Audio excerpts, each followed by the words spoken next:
Hey guys, welcome back to this channel. My name is Alvain Ace. Now, this video is a part 2 of a recent prophetic word that I've released on this channel. So if you have not watched the first part, please go ahead, I'll link it up above, and go and watch that video, because this one is going to give you a lot more in-depth teaching of what was said, and also looking at how do we respond to the prophecy, how do we respond to those things, because a major part of that word is response, is stewardship and response of what the Lord is going to do in this time, and how do we handle that, how do we look at these things. So this is a part 2 to that word, and I have to just say this before I begin. If you have been on this channel for some time and you've watched my content, you would know that I do not easily talk about the blessing or provision or about anything finance related when it comes to prophetic ministry. In fact, I made a video exposing certain types of prophetic voices in this time, only prophesying more money and prospering and all these things, and I'm not against it. It is a biblical fact that God looks after his people, that he delights in the prosperity of his servant, but just because of how the words have been twisted and abused in the past, talking about the blessing, that is why I do not enjoy giving words like that. It has given the prophetic and also just Christianity maybe in general a bad reputation when it comes to those kind of things. Now, I'm not even getting into the prosperity gospel. I'm not even touching that. But that is why I have got such I would say a bit of a reluctancy to talk about these things. But releasing the words that I have released and also talking about this is purely out of obedience. In the book of Ezekiel, it talks about the watchman on the wall.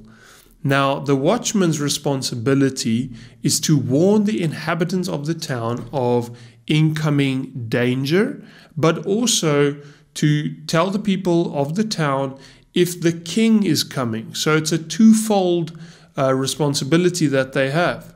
But it's also said that if they do not warn the inhabitants of the town that danger is coming and the people get slaughtered or whatever happens, that the blood of those people will be upon the hands of the watchman. So why we release these words is because of obedience. Is because it would be foolish of me to receive things from the Lord and not release it and not warn people of things to come. Now, to be quite frank with you, I am not about the responses, the comments, the likes, the views, all those kind of things, because it really doesn't matter when it comes to obedience to the Lord. Now, I am responding because some people have displayed uncertainty, and that is not the goal of giving these words. It is that people may have confidence in the Lord and times to come and not create more confusion. So that's why we're doing a follow-up video, diving a little bit deeper, getting into, okay, what exactly is the Lord saying and how is our response going to look in these times? Because our response to it, that was basically the main word, not about the blessing, not about the favor of God, not about the times ahead, but more about how are we responding when God does those things, and then what comes after that.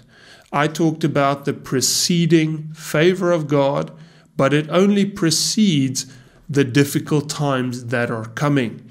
And I want to talk a bit about that, talking about the times ahead. How do we respond? How do we prepare? How does this look practically?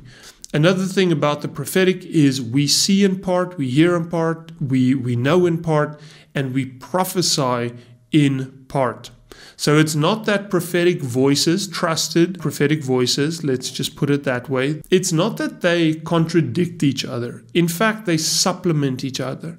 So just because we talked about, or I talked about the favor of God and the blessing, how God is going to look after his people amidst financial difficulty.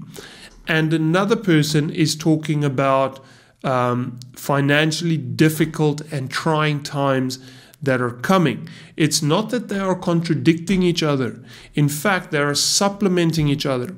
It means that God is going to look after his people in difficult times and how to prepare for those difficult times. So the one person got revelation of difficult times ahead, famine, lack, those years that are coming. The other person saw the first part of the word, the 7 years of provision, of plenty, that precedes the years of lack. So I thought I'd just mention that so you can always see the bigger picture of what God wants to do. We know in part and we prophesy in part. So the first part that I want to talk about is what exactly did God say through the word?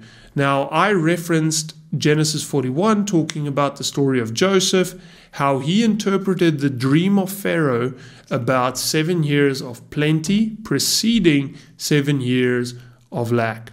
And what the Lord spoke through me was that we should prepare in these times, that the favor of God is upon us, the provision of God is upon your life, and how to respond when that happens. I talked about to not go over and above and raise your lifestyle to fit your income, but to be wise about the money or the blessing and the provision that God has given you in those times, to be wise about it, to pray about it, what exactly you should do, to not buy the latest car, not buy a bigger house, but instead seek the Lord how to steward what he has given you. And how I laid an emphasis on stewardship, referencing the parable of the talents, that whatever God has entrusted us with, that we should be good stewards of that, especially in this time. And then, of course, when it comes to the years of lack, how do we respond now to prepare for those years? Now, something that the Lord just kept on bringing over, not just my own journey, not just personally, but I think it's something that is very important, is to get ourselves as free from debt as possible. Because the word also tells us that the borrower is a slave to the lender. And we must get ourselves free from this worldly system, how the world operates. It is my conviction that us as Christians have to get ourselves free from the grip that the world has upon us. Now, this can look different for many people, but I think the beginning of it is to get rid of any debt that you have as far as possible, as best as possible.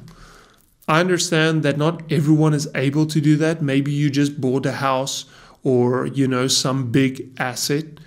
I don't want to say cars, because a car is not an asset. It's just a liability. To not spend money unnecessarily on those kind of things, like a brand new car. For instance, how the wisdom of God would rather tell us to use that money more proactively, to save some of it a bit more, to put some of it away, and to be okay with what you have currently and be a good steward with what you have currently and not live above your level of income. And the reason why I'm mentioning these things is because it will look different for every single person. I'm not saying that a nice car is wrong necessarily, a big house is wrong necessarily.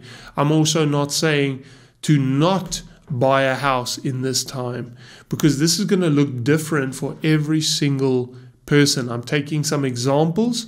I'm just pointing some things out. As I said in the very first video, it is not financial advice, so take it to the Lord.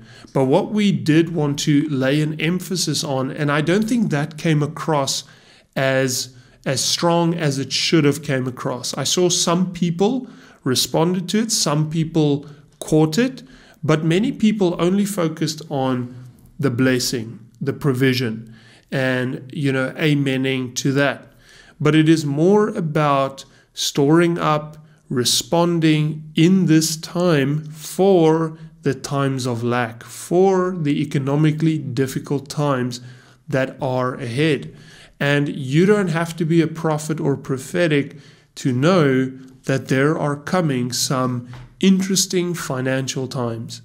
I mean, if you read some news reports, you would know that a few banks even closed down in America.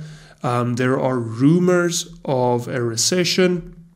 No concrete evidence, as I understand, but there are rumors of these things. So we live in very uncertain times. And the word that God gave me is we need to prepare in this time. You need to prepare in a time of stability for the unpredictability of tomorrow. And that was the bottom line of the word, to not focus on the blessing, not focus on the provision of God, but to respond in this time. So I just hope that it just clears up some things, that we need to take some action steps to get ourselves free of debt, to get some funds stored up, and where to store up a little bit in these times. So it is just maybe making us aware of that, asking God for wisdom, as I said in the first video, asking God for wisdom, praying for wisdom. And it is said that those who ask for wisdom, God will give generously. So that can be a daily prayer, guys. Just pray for wisdom. Pray that God may give you the financial strategy how to handle the times ahead. Also, something very important that we wanted to mention is don't panic in these times. Do not panic. God knows exactly where you are, what you need, and what your needs are. So He's not going to leave you high and dry. And guys, there's also some people think that they might have messed up, that they have squandered their chances or thrown away God's money. Guys, God is gracious. There's always a second chance. Just if we repent, come back to Him, seek His face, and just wash our hands, come with clean hearts, clean hands before the Lord, that there is grace available. There is forgiveness available in these moments. So I thought I would just say that as well. Do not panic. These videos aren't to instill fear. It is truly to be a watchman on the wall, to see what is coming and to report in these times. But also pray about this. Take it to the Lord. See what He is saying to you personally. Don't just take my word for this. Take it to the Lord. Pray about it and see what He is saying. God will speak to you personally. You do not need a prophet to hear from God. I just have to mention that. You do not need a prophet in these times, New Testament, to hear from God. We all have equal access to the Lord.